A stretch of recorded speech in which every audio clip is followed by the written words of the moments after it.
거울 속에 비친 부어오른 눈을 보며 영희는 처음으로 명확하게 생각했다. 그래, 이혼하자. 이건 사랑이 아니야. 하지만 그 결심이 현실이 되기까지는 또 다른 세월이 필요했다. 그녀의 인생은 언제나 그랬다. 결심과 실행 사이에는 생존이라는 무거운 장벽이 가로막고 있었다. 1960년대 봄바람이 막 불어오던 어느 날이었다. 영희는 친정밭에서 일을 돕고 있었다. 허리를 굽혀 씨앗을 심고 땀을 닦으며 봄 햇살을 봤던 그날, 멀리서 누군가의 시선이 꽂혀 있었다. 공군 장교 제복을 입은 젊은 남자였다. 그는 멀리서 밭일을 돕는 영희의 모습에 단번에 마음을 빼앗겼다고 했다. 며칠 뒤 그 남자가 영희의 집 앞에 나타났다. 처음 본 순간 반해버렸다며 결혼을 허락해달라고 했다. 부잣집 딸인 영희의 부모는 근본도 모르는 사람이 나타나 결혼을 청하는 것에 반대했다. 어느 날 갑자기 처음 본 사람에게 마음이 가서 결혼을 해? 그러나 젊은 장교는 포기하지 않았다. 사흘 동안 대문 앞에서 무릎을 꿇었다. 온몸을 떨며 간곡하게, 때로는 애원하며 어른들께 결혼을 청했다. 제가 평생 영희 씨를 지키겠습니다. 제 목숨을 걸고 맹세합니다. 그 진심에 결국 영희의 부모는 마음이 움직였다. 눈물까지 흘리며 사흘을 버틴 남자의 모습에 딸을 사랑하는 사람이라고 믿었다. 영희도 그 남자의 진심을 의심하지 않았다. 로맨틱한 청혼, 영화 같은 사랑 이야기. 그렇게 그들은 결혼했다. 하지만 결혼 후 현실은 영희가 상상했던 것과 전혀 달랐다. 결혼한 후 영희의 남편은 주말에만 집에 올 수 있는 주말 부부가 되었다. 영희는 그의 부재 속에서 시댁살이를 시작했다. 시댁은 말로만 듣던 그런 집이 아니었다. 그곳은 영희에게 지옥이었다. 새벽부터 밤까지 이어지는 고된 노동. 밥을 짓고 빨래를 하고 마당을 쓸고 밭일을 돕고.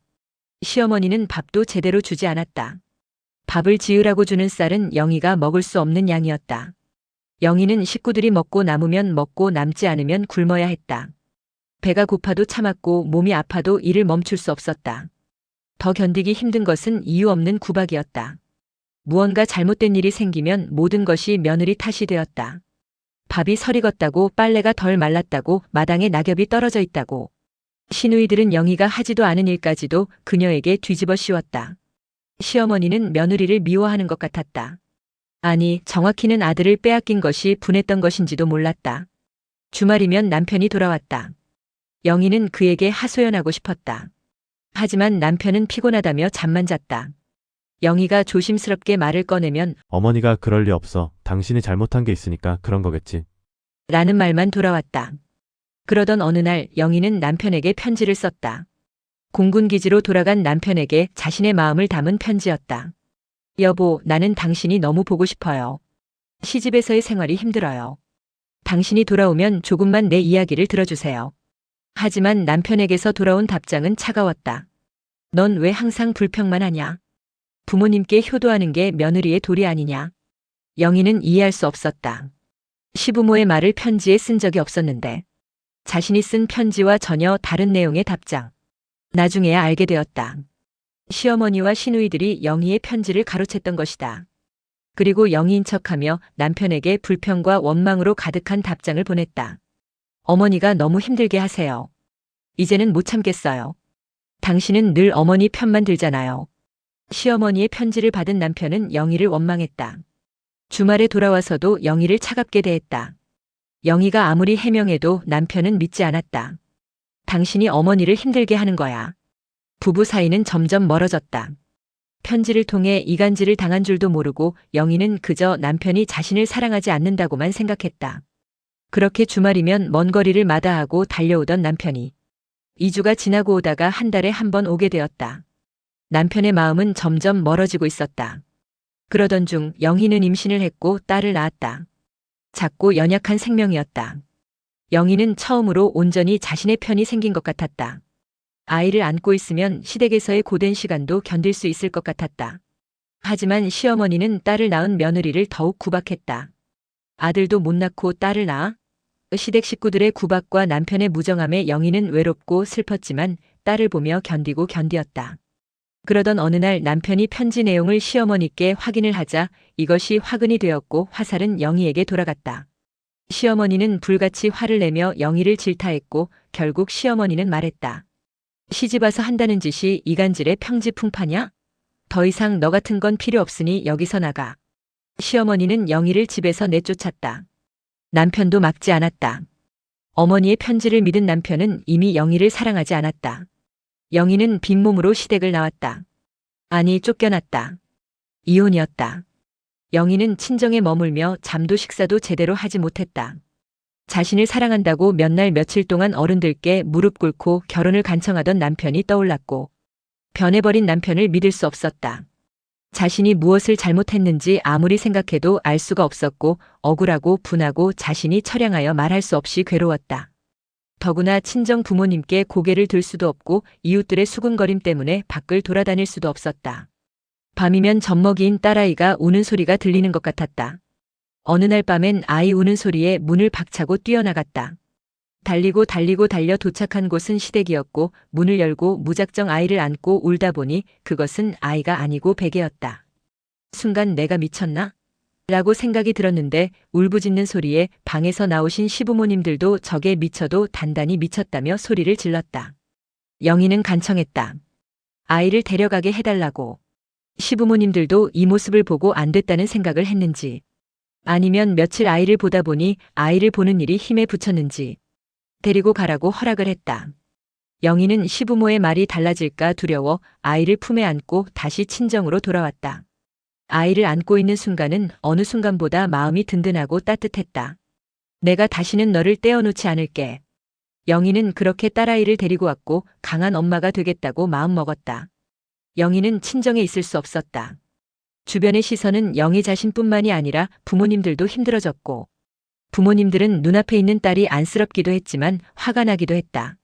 모질게 해야만 딸 영희가 자기 앞길을 찾아 나선다고 이웃들은 귀띔을 하기도 했다. 그렇게 친정에서도 모진 구박을 받고 살다가 아이가 3살 무렵, 영희는 자신을 아무도 모르는 곳, 그리고 일자리가 그나마 있을 것 같은 서울로 떠났다. 하지만 현실은 녹록치 않았다. 일을 해야 했기에 딸아이를 단칸 방 안에 먹을 것을 두고 밖에서 문을 잠그고 나가서 일을 했다.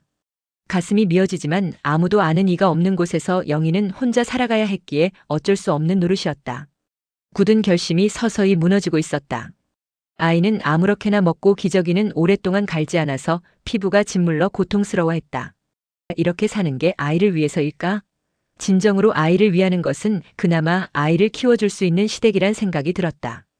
밤마다 영희는 잠을 이룰 수 없었다. 딸의 얼굴을 보면 가슴이 찢어지는 것 같았다. 이 아이를 어떻게 키우지? 나는 이 아이에게 무엇을 해줄 수 있을까? 죽어도 싫지만 영희는 결심을 해야 했다. 남편에게 연락을 하고 아이를 보내기로 했다. 아이를 데리고 기차역에서 남편을 만났다. 남편도 아이가 보고 싶었는지 반갑게 아이를 안았다. 그 모습을 보니 조금은 안심이 되었다. 딸에게 영희는 말했다. 아빠 따라가서 잘 지내고 있어. 엄마가 꼭 갈게. 하지만 그 약속은 지켜지지 못했다. 영희는 평생 그 죄책감을 안고 살았다. 영희는 살기 위해 악착같이 일했다. 공장에서 일하고 식당에서 일하고 세탁소에서 일했다. 그러다 직장에서 알게 된 친구의 소개로 한 남자를 만났다. 나이도 비슷하고 성실해 보였다. 결혼한 경험이 있다는 것도 솔직하게 말했다. 나도 이혼한 사람이야. 서로 상처가 있는 사람끼리 위로하며 같이 살아볼까? 솔직한 그의 말에 영희는 믿음이 생겼다. 어쩌면 고된 세상에 부딪히며 살다 지쳐 그렇게 생각이 들었는지도 모른다. 영희는 조심스럽게 고개를 끄덕였다. 결혼식은 없었다. 동거 형태로 결혼 생활을 시작했다. 처음에는 괜찮았다. 남자는 술도 마시지 않고 돈도 잘 벌어왔다. 한동안은. 하지만 시간이 지나며 그의 본 모습이 드러났다. 의처증이었다. 오늘 누구 만났어? 왜 이렇게 늦었어? 방금 누가 너 쳐다봤지? 영희가 아무리 해명해도 남자는 믿지 않았다. 조금만 늦게 들어와도 조금만 말대꾸를 해도 폭력이 시작됐다. 주먹이 날아왔다. 발길질이 이어졌다. 영희는 맞았다. 그리고 그 폭력 속에서 새 아이를 낳았다. 첫째, 둘째, 셋째. 아이들은 엄마가 맞는 모습을 보며 자랐다. 영희는 아이들 앞에서만큼은 울지 않으려 했다. 하지만 밤이 되면 몰래 담 밑에 숨어 앉아 울었다. 내가 왜 이렇게 살아야 하지? 내가 뭘 잘못했지? 그렇게 15년이 된 어느 날 또다시 남편에게 맞아 눈이 부어오른 영희는 거울 앞에 섰다. 거울 속에 비친 자신의 모습은 처참했다. 멍든 얼굴, 부어오른 눈, 핏자국이 남은 입술. 영희는 거울 속 자신을 보며 생각했다. 그래, 이혼하자. 이건 사랑이 아니야. 아이들에게도 이런 모습을 더 이상 보여줘선 안 돼. 처참했다. 이혼을 했지만 갈 곳이 없었기 때문이다. 영희는 친정집 근처 산지기가 살던 빈집으로 들어가기로 했다. 다른 방법은 없었다. 친정집은 재산이 있었지만 영희에게 여전히 냉담했다. 영희도 자존심이 있어 친정집에 기대고 싶지 않았다. 영희의 살아남기 위한 전쟁이 시작되었다. 새 아이를 데리고 돈이 되는 일이라면 무엇이든 해야 했다. 품팔이, 보따리 장사. 무엇이든 해야 했다. 그 시절 1부 종사도 못하고 2부 종사도 못한 여자는 인식이 좋지 않았다. 저 여자 2번이나 이혼했대. 사람들의 수군거림이 영희의 뒤를 따라다녔다. 어디에도 발을 디딜 수 없었다. 하지만 영희는 포기하지 않았다. 새벽 4시에 일어나 시장에 나가 보따리를 이고 동네를 돌았다. 양말 사세요.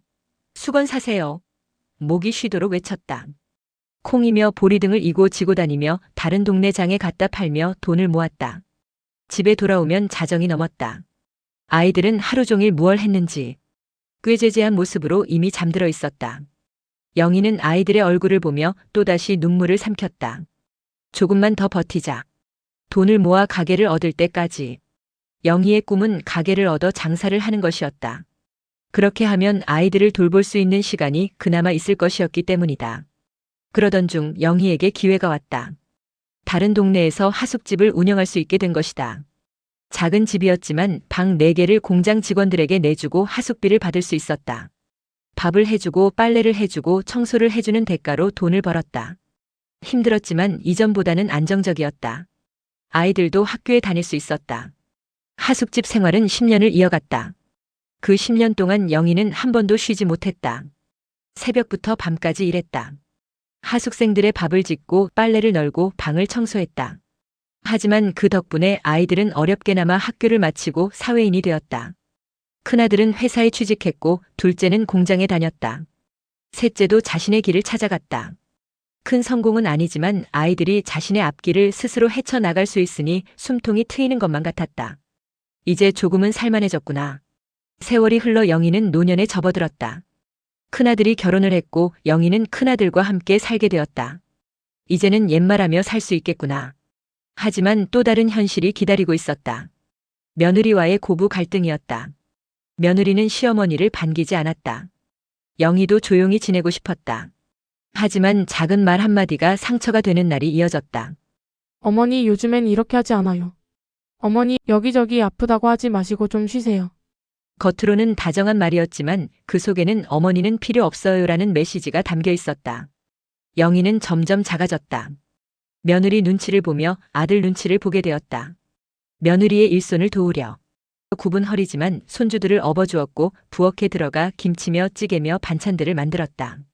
어느 날 아들과 며느리의 부부싸움이 있었다. 며느리는 집을 나가버렸고 괴로워하는 아들을 보고 있자니 집에 있는 것이 가시방석이었다.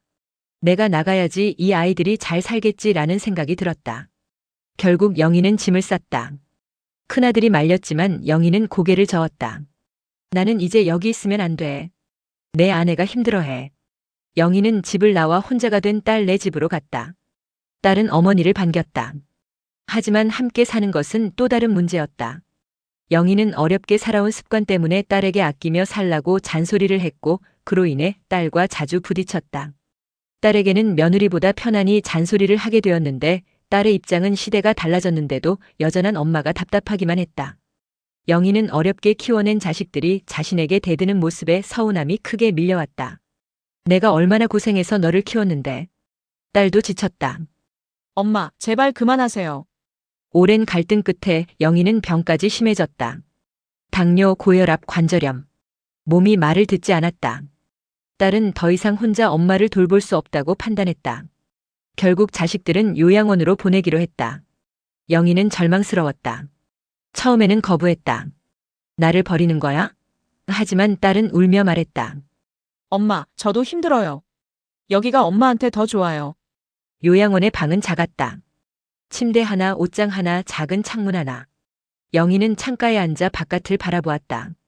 바람이 스치는 소리에 귀 기울이며 지나온 세월을 떠올렸다. 사랑도 있었다.